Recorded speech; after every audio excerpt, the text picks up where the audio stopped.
Wow, is all I got to say. Christopher Mellon, drop in the mic on this one. This is Christopher Mellon on X. Says, I was asked to create a video for a conference that did not occur as scheduled. However, I felt that the 8-minute philosophical discussion might still be of interest to those following this complex topic. He has some stuff to say that completely blew my mind. You guys are in for a treat on this one, and it's really got my head spinning. You guys like and subscribe. From time immemorial, our forebears have gazed at the night skies, wondering if we are alone in the universe. Remarkably, a handful of early thinkers, including the Roman philosopher Lucretius and the Renaissance scholar Giordano Bruno, recognized that the cosmos must contain other worlds with intelligent beings.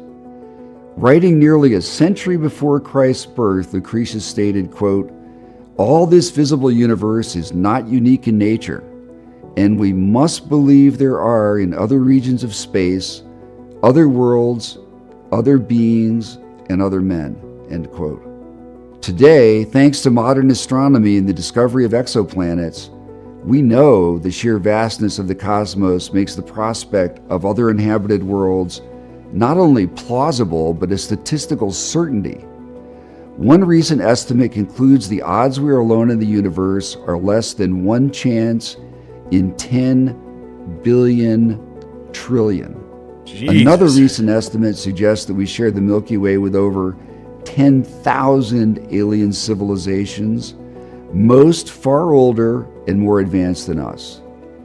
In short, it seems inevitable that alien civilizations have arisen elsewhere and are as abundant, diverse, and sophisticated as anything imagined by the authors of science fiction. Consequently, although the title of this conference, "We Are Not Alone," may sound sensationalistic, it actually expresses a view shared by most astronomers. Distant alien life would be of purely theoretical interest if there was no prospect of interacting with these civilizations. However, there is a large and growing body of evidence indicating that at least one alien civilization has found Earth and is monitoring us, perhaps even seeking to influence the trajectory of our development. Okay. So there's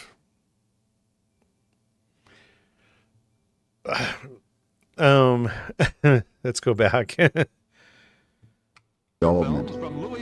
Reputable military accounts of unidentified anomalous phenomenon, UAP, date back to at least World War II. The historical data includes hundreds of thousands of documented UAP reports, many involving multiple witnesses and radar and other sensor data.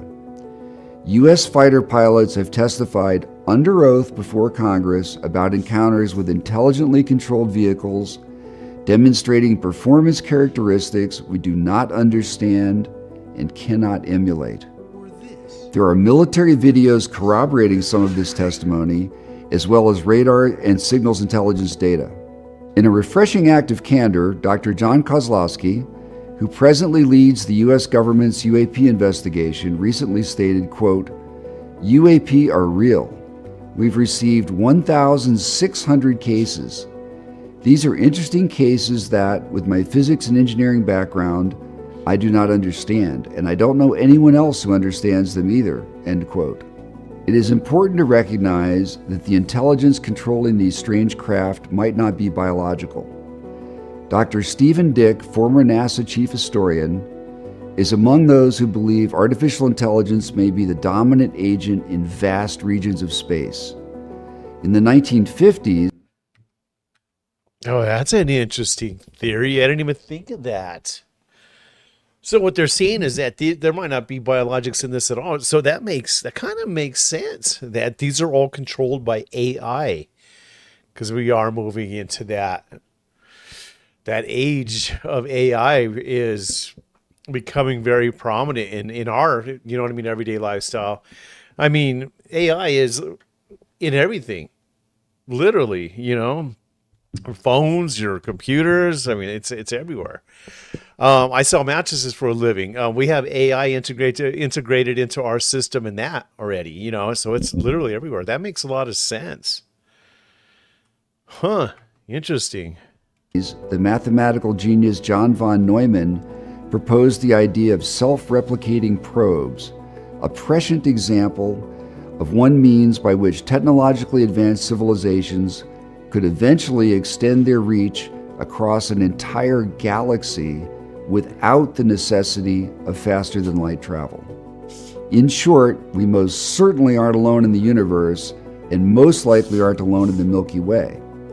The crucial question, then, is whether there is a connection between the UAP we are detecting and any of the alien civilizations that have undoubtedly arisen on numerous occasions over billions of years elsewhere in the galaxy. In light of the compelling evidence that has emerged in recent years, many of us who study UAP are frustrated by the feeble mainstream press coverage of these issues and a regrettable lack of interest on the part of academia and most governments. It is, after all, hard to conceive of an issue with more profound or far-reaching implications. How many people today are aware that the U.S. government, confronted by evidence it could not deny, has reluctantly acknowledged the reality of UAP? How many are aware that decorated Navy aviators have testified under oath before Congress about encounters with vehicles they believe are of alien origin? How many people are aware that a former intelligence officer swore under oath in live testimony before Congress that the U.S. government has actually recovered non-human technology? Why isn't the public clamoring for more information regarding these sensational claims made by brave, highly educated, and reliable military personnel? What makes this situation even more ironic and surprising is the exceptional global popularity of fictional accounts of alien life.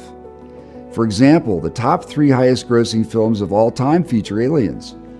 Today, Star Wars has some 16.8 million followers on Instagram, and Marvel Studios, which prominently features alien characters, has 69 million Instagram followers. By contrast, the Mutual UFO Network, MUFON, which investigates and catalogs UAP sightings and provides up-to-date UAP reports replete with photos and videos, has a mere 60,000 Instagram followers. The math shows that for each MUFON follower on Instagram, there are roughly 20,000 Marvel fans. This disparity between the public's insatiable appetite for fictional alien narratives and its relative disinterest in accounts of UAP is itself a fascinating topic. It demonstrates a keen public interest in alien themes, yet it remains a largely subliminal interest, perhaps due to the conscious mind's desire to avert what psychologists call, quote, cognitive dissonance.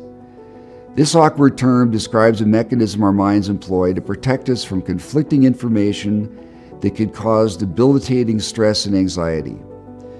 It is not hard to see why conscious recognition of an alien presence would for many people prove anxiety-producing, disruptive, and difficult to reconcile with society's prevailing view of reality.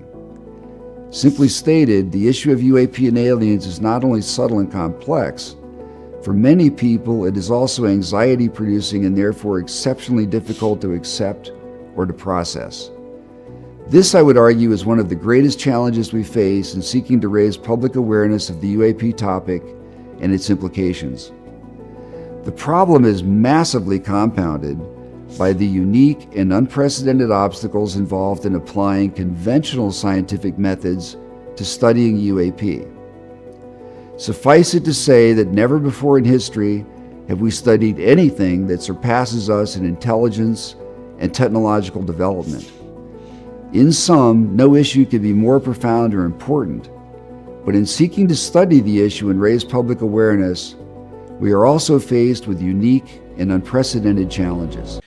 AI-controlled vehicles from a different planet. Christopher Mellon is suggesting it can't all be AI controlled, right? David Grush had appeared in front of Congress saying that we have retrieved NHIs, non-biological entities have been recovered with some of these crash retrievals. Maybe it's a bit of both.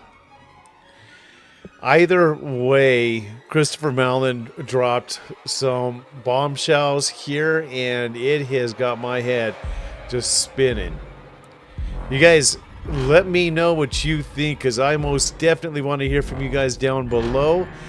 This one was fascinating, absolutely fascinating. And you guys, like and subscribe. I'll catch you in the next one. Peace out.